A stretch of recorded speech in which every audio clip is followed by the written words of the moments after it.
time Black Americans take a step forward in this country, white supremacists throw a tantrum.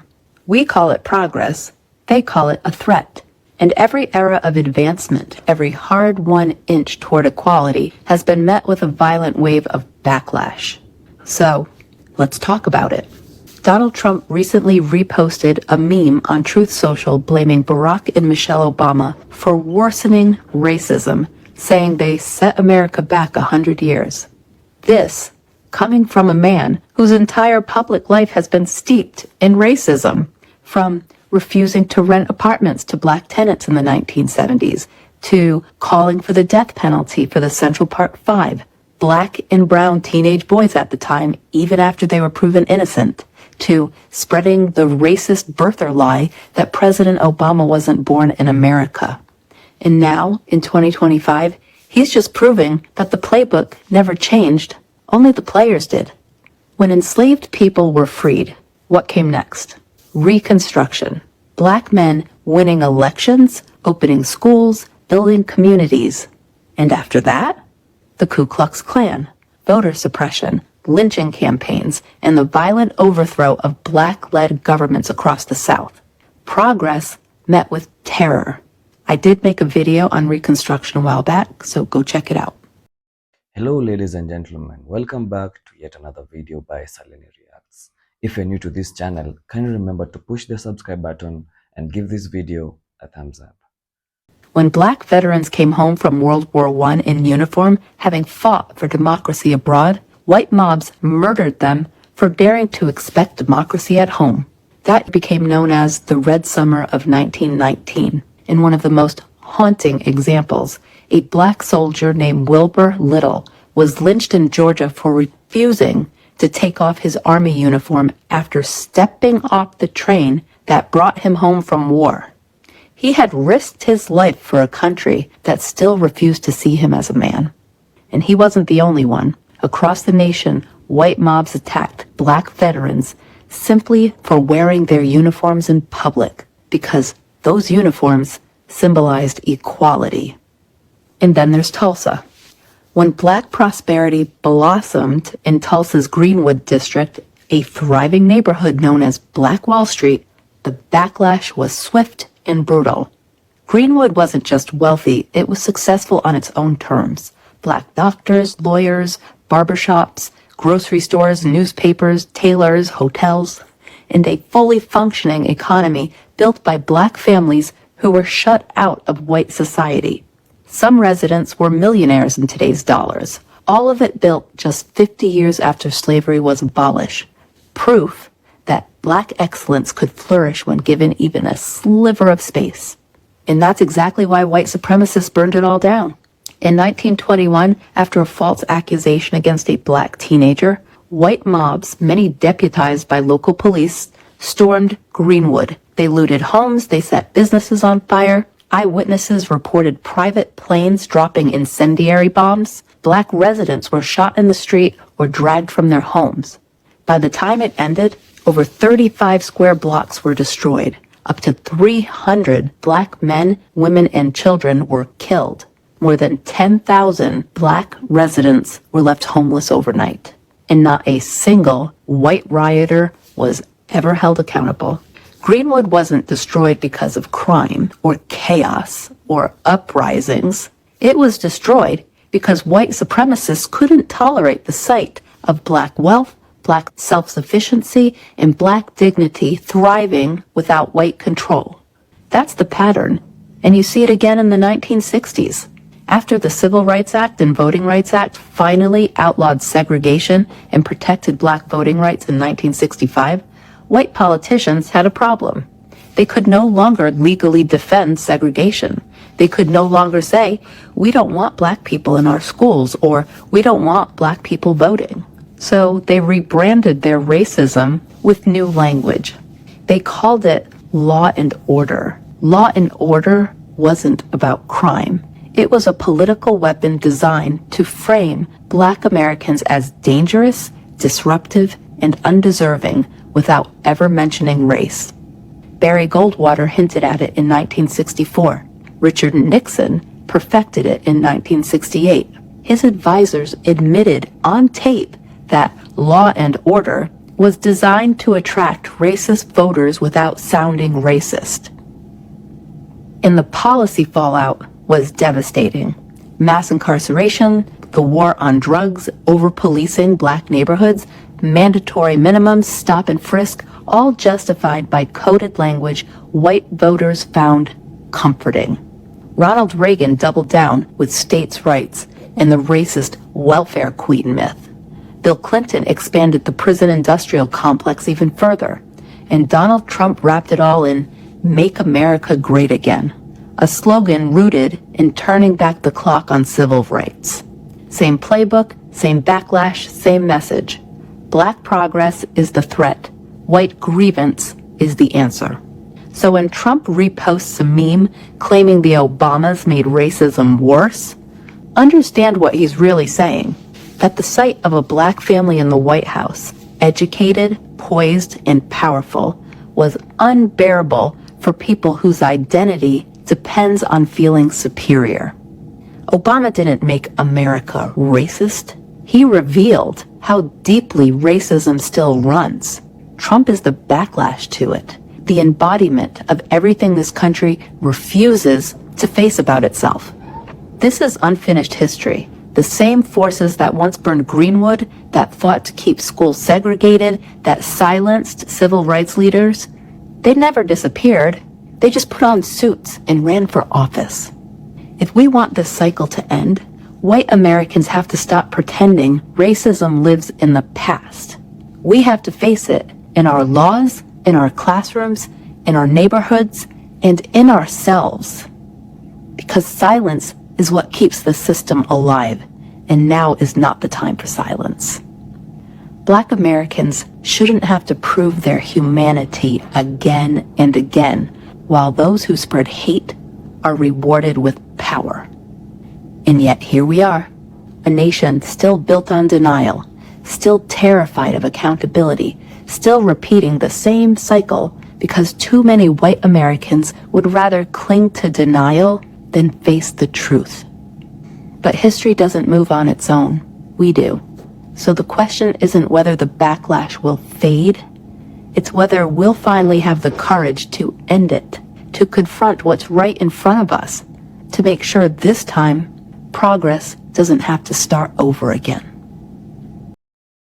I've been seeing a lot of videos lately where people are finally saying what black people have been pointing out for years.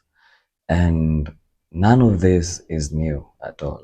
So I have a couple of videos compiled for you today that I'm going to let you watch. Kindly pay attention to the videos that are going to play as I come back with my commentaries at the end. Thank you. Hi, if you actually want to get conservatives to change their beliefs, you need to weaponize their emotions. I say this as someone who was both raised MAGA and studied psychology as an undergrad at Brown. Conservatives have larger amygdalas, which means they are more responsive to fear. Fear, anger, any of those negative emotions control their lives. And unfortunately, this means that they are more susceptible to categorical thinking of stereotyping people because they believe that it's going to keep them safe. If they could recognize a threat just by looking at them, then yes, they'll be safe. The problem is you cannot reason with this. You need to manipulate them by using their emotions. For instance, I found it much more susceptible to say things like, hey, aren't you mad we're sending $4 billion to Israel and they have free healthcare and we don't? Doesn't it make you upset that your tax dollars are going to invade a foreign country? Did you know that when immigrants come to America, it actually makes it easier for you to get a job because of how much they contribute to the economy? And you weaponize that righteous indignation that they feel that is currently being directed towards a prejudicial route. And instead, you make them consider, wait, what if it didn't have to be this way? Using emotions, not logic. I'm just gonna say it, right? If more people, more white people would stand up against racism, we could probably get it to damn near end, y'all. I'll stand up for it. I know racism isn't right, but I need more white people to jump on this train to help me take a stand against racism. There are white people out here, y'all, that's got people thinking that we are all racist when that is not what's going on. So we have got to put a message out to take a stand against racism. Like, I will start it off. I don't care. I will stand alone in it if I have to. But if you're a white person and you're with me on this, help me push the content out. There's only one way to do this, and it comes with just being in unison. That's the only way. There is power in numbers, y'all. I don't care if you're black, Mexican, Indian, Asian, whatever it is that your race, ethnicity is. You don't have to be white for me to like you. And everybody else that feels this way, I need you to get on this train right now. Black people do not commit more crimes than white people on a personality basis. If you're going to say statistically they do, that is only because of impoverished areas in the lives that they've been given because of the implications that have been put on them through, what is it called? Systemic racism. They've been given a shit hand and therefore live in that shit hand and are more likely to commit crimes if they're impoverished, living in areas where they have to survive. If you were to take a group of people and put them in an impoverished area, they're likely to commit more crimes because they have not been helped in the way that they need to be. But if you meet a black guy on the street and you say to his face, he's more likely to commit a crime than you're fucking racist. Yes, whatever statistical fact you're going to throw is clouded by the idiocy of yourself to not recognize why that fact is in existence. Not because black people are genetically more likely to commit a crime. That's stupid to say that. You know it's stupid to say that. Idle agreements or individual feelings. The paradox. You're taking a fact at face value and not looking into why that fact is the way it is. Jamal is a boy who lives in a poor neighborhood. He has a friend named Kevin who lives in a wealthy neighborhood.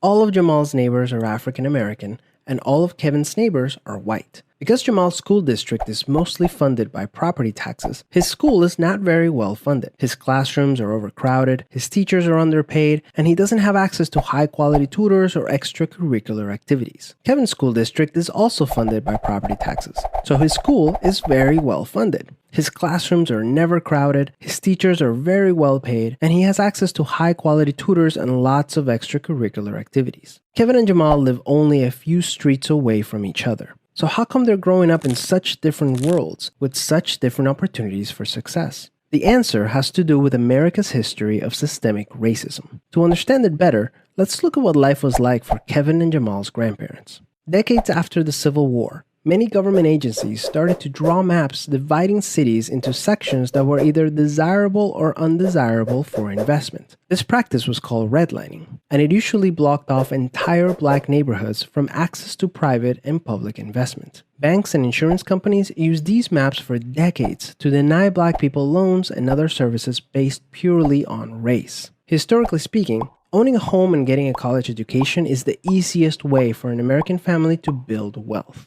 But when Jamal's grandparents wanted to buy a house, the banks refused because they lived in a neighborhood that was redlined. So Jamal's grandparents were not able to buy a home, and because colleges could prevent them from attending through legal segregation, their options for higher education were really scarce. Kevin's grandparents, on the other hand, got a low-interest loan to buy their first house and got accepted into a handful of top universities, which traditionally only accepted white students. This opened up a wealth of opportunities that they were able to pass on to their kids and grandkids. Even as late as the 1980s, an investigation into the Atlanta real estate market showed that banks were more willing to lend to low-income white families than to middle or upper-income African-American families. As a result, today, for every $100 of wealth held by a white family, black families have $5.04. A 2017 study confirms that redlining is still affecting home values in major cities like Chicago today. This explains how Kevin and Jamal inherited vastly different circumstances. Unfortunately, the story doesn't end there. A big part of systemic racism is implicit bias. These are prejudices in society that people are not aware that they have. Let's go back to Kevin and Jamal. Against all odds, Jamal manages to be the only student from his high school to get accepted into a great university, the same one that Kevin and his high school friends are attending. But after Kevin and Jamal both graduate, Jamal notices that his resume isn't drawing as much interest as Kevin's, even though they graduated from the same program with the exact same GPA. Unfortunately for Jamal, studies show that resumes with white-sounding names get twice as many callbacks as identical resumes with black-sounding names. Implicit bias is one of the reasons why the black unemployment rate is twice the rate of white unemployment, even among college graduates today. you can see evidence of systemic racism in every area of life. The disparities in family wealth, incarceration rates, political representation, and education are all examples of systemic racism. Unfortunately, the biggest challenge with systemic racism is that there's no single person or entity responsible for it, which makes it very hard to solve. So what can you do? The first thing you can do is work towards becoming more aware of your own implicit biases. What are some prejudices that you might hold that you're not aware of? Second, let's acknowledge that the consequences of slavery and Jim Crow laws are still affecting access to opportunity today. As a result, we should support systemic changes that create more equal opportunities for everyone. Increasing public school funding and making it independent from property taxes would be a great start, so that poor and wealthy districts can receive equal access to resources. Systemic problems require systemic solutions. Luckily, we're all part of the system, which means that we all have a role to play in making it better. Peace. When you look at systemic racism, you're looking at trends that have affected the wealth gap between the races historically in the United States. This is not about a person being a racist or your grandma being a racist. It has to do with what the economy looked like for white persons and black persons historically in this country. Back during the time of the Civil War, the white folks had 56 times more wealth on average than a black person. So it was 56 to 1. Just 10 years later, in 1870, after Reconstruction, that gap went from 56 to 1 to 23 to 1. Pretty dramatic improvement in 10 years. The reason for that market improvement is that while black people were now allowed to purchase land and assets, so black wealth was going up, simultaneously white wealth was coming down because what was a huge part of their wealth? Slaves. Human beings that they were no longer allowed to own. By 1900, the gap had closed all the way to 11 to 1. The average white person had 11 times more wealth than the average black person. And then it stalled out. And the reason it stalled out is because black people were still being discriminated against. They didn't have the same access to credit, if any access to credit. Legislative attempts at narrowing the gap were shot down, trying to finish narrowing the gap were shot down, like the 40 acres and a mule thing that never got passed. They faced widespread discrimination in education. The schools were still segregated and they weren't getting the best funding and they weren't getting the best teachers. They were discriminated against in the workforce. Now from 1900, when it was 11 to 1, to 1960, over 60 years, the gap squeezed a little bit smaller to 8 to 1. So for every black family that had $10,000 in total assets, the average white family had $80,000 in total assets, okay? And how did we go from 11 to 1 to 8 to 1? Well, a couple things happened. FDR made it illegal to discriminate against black workers, but only for purposes of the military and government positions. But still, every little bit helps. And then also, you had World War I and World War II. So many white men left the American workforce that black men were finally able to start moving up into higher paid positions. That doesn't mean they were paid the same as the white person who had previously done that job, but they were being paid more than they were previously, and they were getting access to higher skilled work. So then by the 1980s, the gap had closed to 5 to 1. And what was helping close the gap? Civil rights that had taken place between 1965 and 1980. Fair Housing Act, the federal minimum wage that did not discriminate. So those things were helping close that gap just a little bit. So that takes us up to 1980. But what has happened in the last 45 years? We were at 5 to 1 gap. How much have we closed since then? None. In the last 45 years, we've gone backwards. So we are now at a 6 to 1 gap. The average white family has 6 times more wealth than the average black family. And why is that happening? Well, because wealth compounds. It's not just about who has the ability to earn X salary. It's that the white families were starting with more wealth, more property, more stocks, bonds, etc. And they're able to compound that wealth. Whereas if the black and brown populations are starting without those assets, they don't have the ability to compound. They end up having to spend what they earn. They have to consume the majority of the income that they're earning just to sustain a living. This isn't about blaming an individual. It's not about vilifying people. What it is about is exploring and understanding the economics behind why we have that gap so that we can address those things with policy moving forward. When someone says all white people are racist, they're not saying all white people are bad. They're saying all white people are subject to the sociological and psychological conditioning of society where racism is a fundamental systemic issue. They're saying all white people suffer from the sociological phenomenon of living in a world, in a country where racism, systemic racism, is a fundamental thing that makes that society exist. That means as white people, we have subconscious processes and behaviors that come out as a direct result of that. Behaviors that actively cause harm to other people, behaviors we need to become aware of, mindsets we need to work on. We are all racist. Every single one of us who look like me, who are watching this video, We are racist. And let me explain what I mean by that. Because if you would have told me that a few years ago, I would have come out of my corner swinging saying, no way, I am not. I have worked in the criminal justice system for decades and I've seen the systemic racism there and fought against it. I have biracial children and I have seen the way the world looks at my children who are of a minority race versus my children who look like me. And I would have said, no way. But here is the thing. The more I learn, the more I realize just how much I don't know. Because there are two types of racism. There's the kind of racism that comes from the hate in your heart, and I don't have that. I never have, and I suspect very many of you don't have it either. But there is another kind of racism that comes from ignorance, and that abounds in my life. Even me, who thought that I knew a lot about seeing systemic racism. But here's what I've learned. The more I learn, the more I realize how unintentionally racist I have been in so many things. And it is on us now, white people, to educate ourselves. We're never going to fully grasp what it means to live in a world where you are the minority and where the system has been set up for hundreds and hundreds of years to benefit people who look like me and to oppress people who look like my children. But we have got to educate ourselves. I'm going to start listing several books and documentaries that I've been watching to educate myself. And I hope any of you who really want this world to be a better place, we have got to start with the foundation that all men and women are created equal. And we have got to set new rules for how we move in this society if we're going to have that. I need to apologize to the friends, the clients, the people I interacted with for so many years because I thought I wasn't racist, and I'm not, as far as the part that comes out of hate. But the part that is born from ignorance, I'm sorry. I should have done better, and I am learning. For those of you who are watching this who are minorities, please put your advice in the comments. Books, documentaries, movies, or just your life experiences. I want to learn and I want to help others learn because I don't want you or your children or my children to live in a world that is designed to fail them. Okay, so let's start this series of educating ourselves in order to make this world a better place. Go. Black people need to stop complaining about systemic racism and take some personal responsibility. Everyone is equal under the law now. They may be policed more, but that's only because they commit a disproportionate amount of the crime. Why? Well, I'm not saying that black people are naturally more likely to be criminals or anything. I just think it's a part of their culture. Why?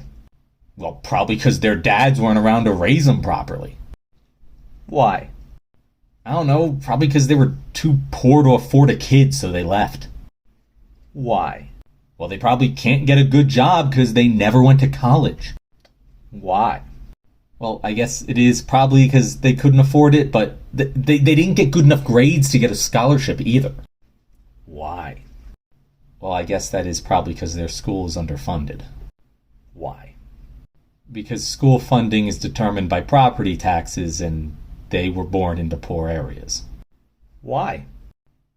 Because their family hasn't been able to build enough wealth to move out. Why? Because the first black people who were born with equal rights under the law are less than 60 years old.